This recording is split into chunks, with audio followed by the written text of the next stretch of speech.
Well, after 68 games, Chris, we finally get our first real full look at Markelle Fultz, the Philadelphia 76ers rookie superstar to be, the #1 overall draft pick, of course, of the 2018 draft. What did you think of him against the Denver Nuggets? You know, it's tough. He had, 10 points in 14 minutes. He looked pretty active. The highlights you're going to see is him getting blocked, running into the paint, and just kind of looking disheveled, because that's what people love.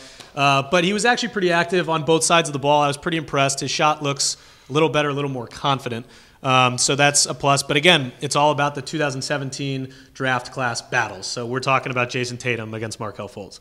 Well, I think what's interesting also, a stat that has been thrown out there, he became the first player since Danny Ainge to have 10 points and 8 assists in less than 15 minutes. That was quite the feat, for his first game. It was, and it's even better that it's tied to Danny Ainge, the guy who passed on him in the draft. That makes it 10 times better. Yeah, it is. And, I would say there's going to be a natural comparison, and you know what's coming. Jason Tatum, the guy who looks smiling, relaxed, happy in Boston. Markelle Fultz gets asked, how did you injure your shoulder?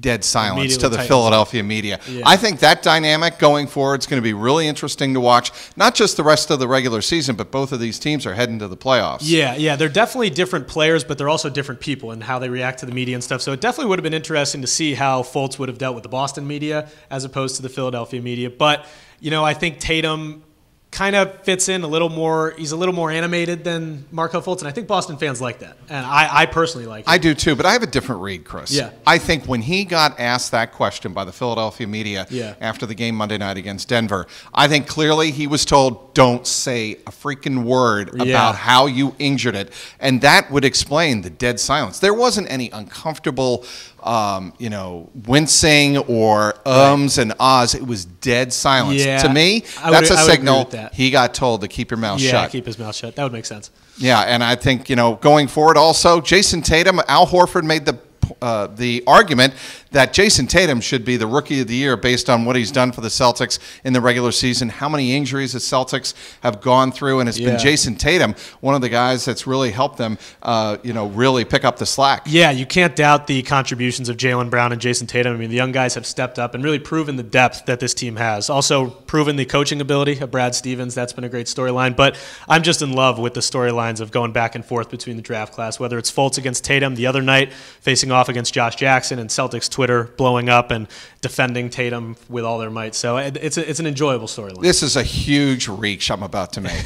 Jason Tatum, your regular season Rookie of the Year.